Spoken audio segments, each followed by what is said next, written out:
Corona को लेकर कानपुर की क्या स्थिति है, इसे हम जानेंगे, इसे हम समझेंगे। हमारे साथ इस वक्त जुड़ रहे हैं कानपुर के पुलिस कमिश्नर है असीम अरुण, उनसे बात करते हैं, उनसे समझते हैं। असीम जी, बहुत स्वागत है प्राइम न्यूज पे सर। बहुत धन्यवाद आपका। असीम जी, इस वक्त की अगर हम बात करें मौजूदा वक्त की और 15 दिन पहले की, या दूसरी लहर जब हमारे सामने आई, तो अभी प्रदेश के क्या स्थिति है? आपकी जिस जिले में आप हैं, जहां की जिम्मेदारी आपके पास है कानपुर की, वहां की स्थिति अभी क्या है सर? कानपुर की स्थिति जो कोरोना की दूसरी लहर की पीक थी, चरम था, उससे बहुत बहुत कम हो चुकी है। और अब 2 अंकों में फिगर हमारे पिछले 3 दिन से चल रहे हैं। मेरे पास, अन्य अधिकारियों के पास, आपके पास भी कानपुर से किसी की रिक्वेस्ट नहीं आ रही है कि मुझे अस्पताल का बेड दिलवा दो या फिर दवा दिलवा दो। तो संख्या भी बहुत कम है और ऑक्सीजन, दवाइयाँ, इन सब चीजों की पूर्ति भी अच्छे से हो रही है। और मैं समझता हूँ कि स्थिति पूरी तरह नियंत्रण में है और लगभग समाप्त होने की ओर अग्रसर है जी।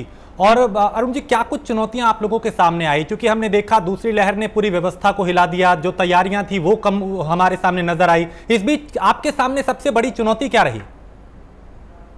चुनौती ये रही कि किस तरीके से जब किसी शॉर्टेज होती है तो उसको मैनेज किया जाए। जैसे कि अस्पताल के बेड की शॉर्टेज है या ऑक्सीजन की शॉर्टेज है, और मैं समझता हूँ उसमें 2 दिन लगे जरूर सभी को काम करने में, लेकिन उसके बाद में इन चीजों को काफी हद तक अच्छे से मैनेज किया गया। और जैसे एक उदाहरण मैं दूंगा कि रेमडेसिविर दवाई जो थी, इसको लेकर के सीएमओ साहब ने एक अच्छा निर्णय लिया कि कोई भी हॉस्पिटल डायरेक्टली पेशेंट से नहीं मांगेगा, और जितनी रेमडेसिविर अवेलेबल थी उनको पेशेंट की सीरियसनेस के हिसाब से उन्होंने सभी हॉस्पिटल को, इंक्लूडिंग प्राइवेट हॉस्पिटल को, बांटा जी। और इस व्यवस्था के होते ही हमने देखा जो आपाधापी थी कि हर एक को रेमडेसिविर चाहिए, वो दूर हो गई। तो किस तरीके से शॉर्टेज में डिमांड को कंट्रोल किया जा सकता है, उसका एक अच्छा नमूना हमने बनते हुए देखा प्रॉपर नीति बनाने से।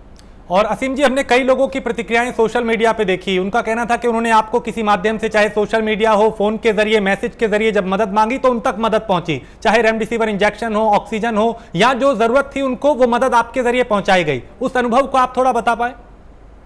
ये संस्थागत रूप में कुछ गैप्स को पूरा करने की कोशिश जनपद कानपुर नगर की पुलिस ने भी किया।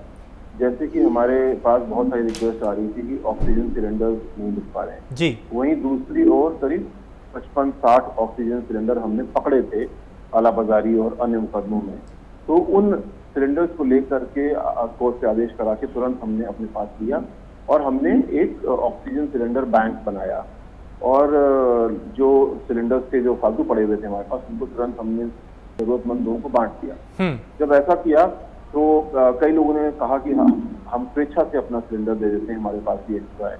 तो आपको जान के खुशी होगी कि आज करीब 190 ऐसे सिलेंडर्स की पूंजी पुलिस लाइन में स्थित ऑक्सीजन सिलेंडर बैंक के पास है, और उसमें से करीब 40 सिलेंडर आज भी लोगों के घरों पे हैं, और बाकी सब की लहर समाप्त हो गई है, वापस आ गए जी। तो अगर दोबारा आवश्यकता पड़ती है तो 190 सिलेंडर का ऑक्सीजन बैंक आपके पास नगर के लिए तैयार है।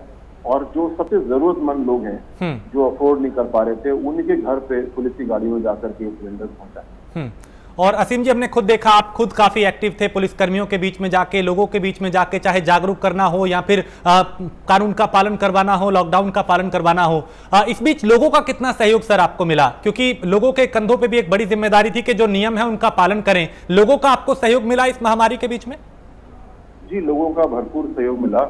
कुछ प्रॉब्लम जरूर आती है कि कभी किसी ने मास्क नहीं लगाया तो उनका जुर्माना किया गया, चालान किया गया, पर वो भी जिसके साथ ऐसा हुआ उन्होंने सहर्ष उसको स्वीकार किया। और सबसे बड़ी बात है, जैसे मुख्यमंत्री जी ने कहा इस पूरे प्रकरण में, कि जीवन भी बचाना है और जीविका भी बचाना है जी। तो आप और हम देख रहे हैं कि आंशिक कोरोना कर्फ्यू का जो फॉर्मूला है ये बड़ा सफल है। जब हम पूरी तरीके से लॉकडाउन करते हैं तो इंडस्ट्री बंद हो जाती है और बहुत से लोगों को खाना नहीं मिल पाता है, दवाई नहीं मिल पाती है।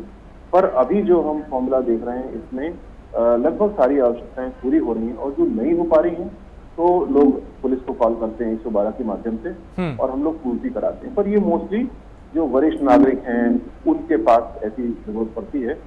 ज्यादातर लोग जो हैं वो उनकी आवश्यकताएं पूरी हो जा रही हैं। तो आंशिक कोरोना कर्फ्यू का फॉर्मूला भी बहुत सही था, और उसका प्रतिफल तो हम देख ही रहे हैं। बिल्कुल। तुरंत हमको लहर काबू में होती हुई दिखती है। हाँ, और सर जो जो शासन की तरफ से आदेश आए, प्रशासन ने, हम जाहिर से तौर पे उसको माना और पूरी तरीके से जो तालमेल है दोनों के बीच में वो हमें बेहतर दिखाई दिया, उसी का नतीजा है कि आज पूरी तरीके से सिचुएशन कंट्रोल में है। निश्चित रूप से जनपद पुलिस, डिस्ट्रिक्ट मजिस्ट्रेट और सारे मजिस्ट्रेट साहिबान, हेल्थ डिपार्टमेंट और सबसे महत्वपूर्ण नागरिक, मीडिया, सबका समन्वय बहुत अच्छा रहा है और जिसकी वजह से हमने देखा कि हमारी संख्या बहुत तेजी से कम हुई है और कानपुर में तो जिस तेजी से बढ़ा था उसके डबल तेजी से कम हो गया है जी। तो लेकिन अभी मैं ये समझूंगा कि चुनौती समाप्त नहीं हुई है, चुनौती अभी फिर लौट के आ सकती है। तृतीय चरण, जैसा कि मुख्यमंत्री जी लगातार सबको आगाह कर रहे हैं, आ सकती है, उसके लिए हम लोग को बहुत विशेष काम करना है। बिल्कुल। और असीम जी, चूंकि हमने देखा कि उत्तर प्रदेश के जो सबसे ज्यादा प्रभावित जिले थे उसमें कानपुर का नाम सबसे टॉप पे था, लेकिन क्या कदम उठाए गए आप लोगों की तरफ से, क्या रणनीति अपनाई गई जिसको आज हम देख रहे हैं कि दूसरे जिलों के लिए कानपुर उदाहरण है कि देखिए किस तरीके से सिचुएशन कंट्रोल में है।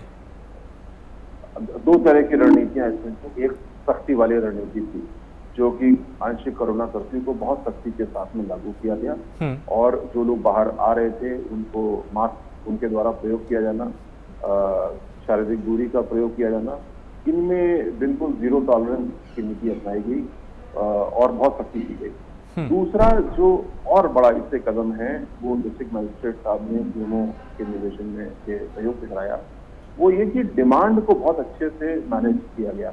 जैसे मैंने बताया दवाई के लिए इसी तरीके से ये हो रहा था कि हॉस्पिटल का जो बेड है, लोग फरमाइश कर रहे थे कि मुझे आईसीयू में कर दो, तो किसी की फरमाइश पे तो नहीं होगा ऐसा जी, उनके मेडिकल आकलन पे होगा।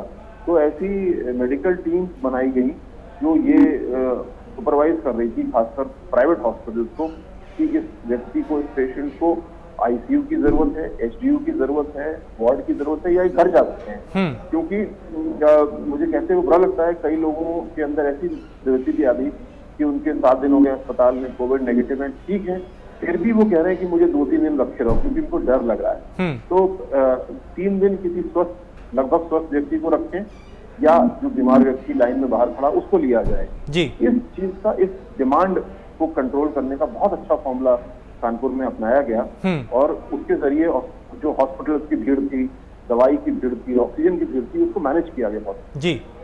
और असीम जी, गांव में हमने देखा इस दूसरी लहर में, चूंकि पहली के मुकाबले दूसरी ज्यादा खतरनाक थी, गांव में कई मामले बढ़े, क्या उसको लेकर कोई अलग से रणनीति बनाई गई कि कैसे ग्रामीणों को जागरूक करना है वैक्सीनेशन को लेकर, कोरोना के नियमों को लेकर, कोरोना से बचने को लेकर? ग्रामीण क्षेत्र कानपुर नगर और खासकर कमिश्नर क्षेत्र में बहुत ही कम आता है, तो इसके बारे में मेरे द्वारा टिप्पणी किया जाना संभव नहीं होगा। लेकिन ये मैं जरूर समझ सकता हूँ, मेरे आसपास मेरे सहयोगी बताते हैं, मैं देखता हूँ कि ग्रामीण क्षेत्रों के लिए अलग प्रकार की रणनीति अपनाई गई है और उसमें भी बहुत तेजी से काबू पाया गया है, किंतु इससे ज्यादा क्योंकि मेरे कार्यक्षेत्र में है नहीं, मैं नहीं बोल पाऊंगा। ठीक। और सर, तीसरी लहर के लिए क्या चुनौती है, क्योंकि ये एक बड़ा, हम अभी देख रहे हैं कि दूसरी पर ही बहुत कुछ तहस नहस हो गया, व्यवस्था चरमरा गई, तीसरी लहर विशेषज्ञ कह रहे हैं कि आएगी, उसको लेके अलग से पुलिस प्रशासन ने कोई तैयारी की है, कोई रणनीति? जी बहुत सारी, जैसा मुख्यमंत्री जी का आदेश इसमें है और बार बार वो रिव्यू कर रहे हैं। आज से 3 दिन पहले कानपुर में स्वयं आकर के उन्होंने सब चीजें रिव्यू की। तीसरी लहर का स्वरूप क्या होगा ये तो अभी किसी को नहीं पता जी, होगी भी कि नहीं होगी ये भी किसी को नहीं पता, लेकिन तैयारी हमारी बहुत पक्की होनी चाहिए। और इसमें मुख्यमंत्री जी ने जो आदेश दिए, आप भी सुन रहे हैं, मैं भी देख रहा हूँ कि पेडियाट्रिक पेशेंट यानी बच्चों को और नवजात शिशुओं को यानी पीकू और नीकू, इनकी व्यवस्था बहुत बढ़ाने की जरूरत महसूस की जा रही है। दूसरा पहलू ये है कि जैसा हमने द्वितीय चरण में देखा कि हॉस्पिटल भर गए, अब क्या करें, तो हमें ऐसी व्यवस्था बनानी है जो कि हमने पुलिस लाइन में छोटे रूप में जो करीब 1600 पुलिस के परिवार रहते हैं उनके साथ हमारे बहुत होनहार आईपीएस ऑफिसर हैं, डॉक्टर अनिल कुमार जो कि डॉक्टर हैं, एमबीबीएस डॉक्टर हैं, वो पेशेंट्स को जहाँ पे होंगे उनको घर पे ही कैसे उनका प्रबंधन किया जाए, इस पे काम कर रहे हैं। और ज्यादा ये है कि पुलिस लाइन में रहने वाले सारे परिवार के सदस्य ट्रेंड हो कि ऑक्सीजन सिलेंडर कैसे लगाना है, इंजेक्शन कैसे लगाना है, ताकि जो छोटे इस तरह के प्रबंधन हैं लेवल 2 टाइप के, वो अगर अस्पताल भर जाते हैं तो ऐसा ना हो कि आपाधापी मचे, वो घर पे ही लोग उसको फ्रीज कर पाए। जी। ये प्रधानमंत्री जी ने भी निर्देश ऐसे दिए हैं जिससे कि जहां है वहीं पे इलाज हो सके, इस नीति पे काम करें। हालांकि ये डायरेक्टली पुलिस का काम है नहीं, लेकिन हमारा सौभाग्य है कि हमारे पास बहुत ही होनहार डॉक्टर भी हैं जो IPS ऑफिसर हैं जी, वो इस पे काम कर रहे हैं। हाँ। और असीम जी, अब हमने देखा कई पुलिसकर्मी कोरोना की चपेट में हैं, लेकिन आप लोग लगातार उनका हौसला बढ़ाते रहे हैं, उनके बीच जाते रहे हैं, चाहे सड़क पे मुस्तैद हो या चौराहों पे। ऐसे में उनका मनोबल बढ़े, वो तनाव से दूर रहें, कुछ इस तरह के कदम उठाए जा रहे हैं ताकि वो तनाव मुक्त रहें इस महामारी के दौर में? ये बड़ा रोचक विषय आपने रखा और इसका मैं टीकाकरण या वैक्सीनेशन से जो संबंध है वो दर्शाना चाहूंगा। कानपुर में बीमारी बढ़ी, बहुत सारी संख्या हुई जी। और पुलिसकर्मी जो लगभग 7,500 हैं, उनमें की मैक्सिमम संख्या बीमार व्यक्तियों की जो गई पीक पे वो 52 थी।